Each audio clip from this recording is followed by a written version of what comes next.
Good morning to you all, and the observant amongst you will notice this message is coming a day early on a Saturday morning, not a Sunday morning. And we're in our first day of lockdown again, and as I sit here in my dining room I can hear the rain thrown down outside, and not a really exciting and joyful day maybe, but I'm hoping and praying that these next 2 weeks that we can take full advantage of.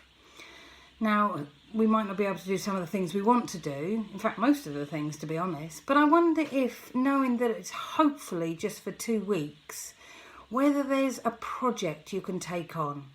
Now you're saying, Denise, we've done that, we've been there, we've done that, we've been doing that for months, but just a 2-week period. I wonder if we can possibly see this as a gift and do something really constructive with it. I have a long list, and just even to do one of those would be good. But I want to encourage you to make the most of this time, and to save ourselves getting too down with it all, just reminding us, reach out to each other, keep reaching out. We need each other, and I've been really encouraged these last days of just a note from people, a text from people, a little gift. And just it makes such a difference. It doesn't need to be of great value monetary wise, but it's of great value for our heart and our soul. So keep going, keep doing it. And I'm coming to you on Saturday morning because I want to remind you that this week should have been our Territorial Congress. This weekend should have been our Territorial Congress in Newport.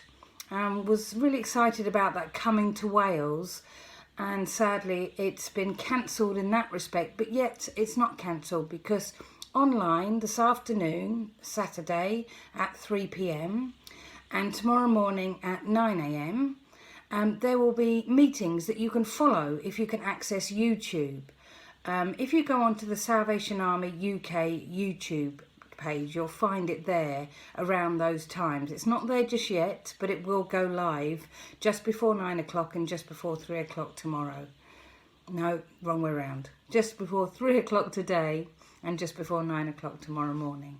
So really take advantage of sharing with the territory in that way. And maybe over the next 2 weeks I set you a challenge of maybe picking up your Bible and reading a book from the Bible that you've never read before.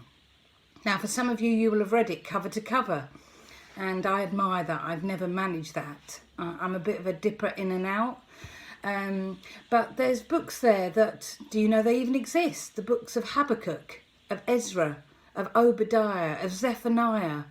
Or maybe you want to reread one of Paul's letters to the Corinthians, the Ephesians, the Philippians, and so on.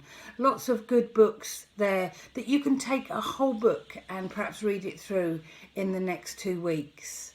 Or maybe in this time when we as a church are in the wilderness, it feels, you want to look back at Exodus and read about God's people. We're going to be looking at that over the next few weeks as we consider the challenges that they faced, and perhaps the challenges and opportunities that we face in this time.